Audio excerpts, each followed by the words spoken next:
తాకట్లో ఉన్న మీ బంగారాన్ని విడిపించి ఆ రోజు ఆన్లైన్ రేటుకి కొంటాం. Sharma gold company.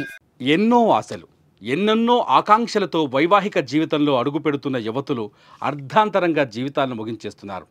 కారణాలు ఏవైనా మెడలో 3 ముళ్ళు పడిన రోజుల వ్యవధిలోనే ఉరితాలు బిగించుకుంటున్నారు.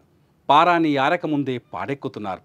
తెలంగాణలో ఇటీవలి కాలంలో నవవధువులు బలవన మరణాలకు పాల్పడగా తాజాగా మరో మహిళ పెళ్లైన నెల రోజులు కాకముందే చనిపోయింది.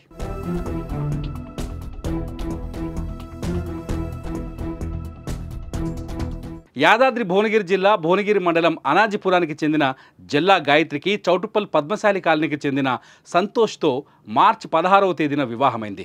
సంతోష్ కుమార్ ఓ పరిశ్రమలో కార్మికుడిగా పనిచేస్తున్నాడు. ఆదివారం ఉదయం విధులకు వెళ్లగా అత్తమామలు బంధువుల వివాహానికి వెళ్లారు. సాయంత్రం ఇంటికి వచ్చేసరికి తలుపులు వేసి ఉండడంతో పోలీసులకు సమాచారం ఇచ్చారు. తలుపులు ధ్వంసం చేసి లోపలికి వెళ్లి చూడగా గాయత్రి చున్నీతో ఫ్యాన్కు ఉరివేసుకొని చనిపోయి ఉంది.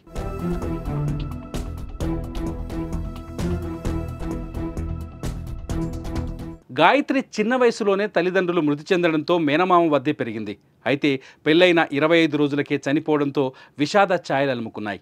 గాయత్రి ఆత్మహత్యకు కారణమేంటి అన్నది తేలలేదు. ఏం జరిగిందో ఎవరికి అర్థం కావటం లేదు. ఇష్టం లేని పెళ్లి చేశారా లేక ఇంకేమైనా జరిగిందా అనేది తెలియాల్సి ఉంది.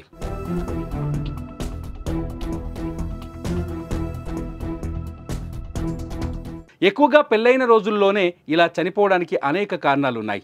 అత్తింటి వేధింపులు, ఇష్టం లేని పెళ్లిళ్ళు, భర్త ప్రవర్తన ఏదో ఒక కారణం కనిపిస్తోంది. పెళ్లి అనేది మనం బ్రతికున్నంత వరకు ఉండే బంధం. అది జీవితాంతం అనుభవించవలసిన ఆనందం. మరి అలాంటి బంధంలోకి అసలు ఇష్టం లేకుండా అడుగుపెట్టి జీవితాంతం భరించలేమని భావనతో కొందరు ప్రాణాలు తీసుకుంటున్నారు. అందుకే తల్లిదండ్రులు ఇష్టం లేని పెళ్లిళ్ళు చేసే ముందు ఆలోచించాలి. వారి మనసులో ఉన్న బాధను ముందే అర్థం చేసుకుంటే మంచి జీవితాన్ని ఇచ్చిన వారవుతారు. అలాగే కారణం ఏదైనా క్షణికావేశంలో ప్రాణాలు తీసుకోవడం కూడా కరెక్ట్ కాదు.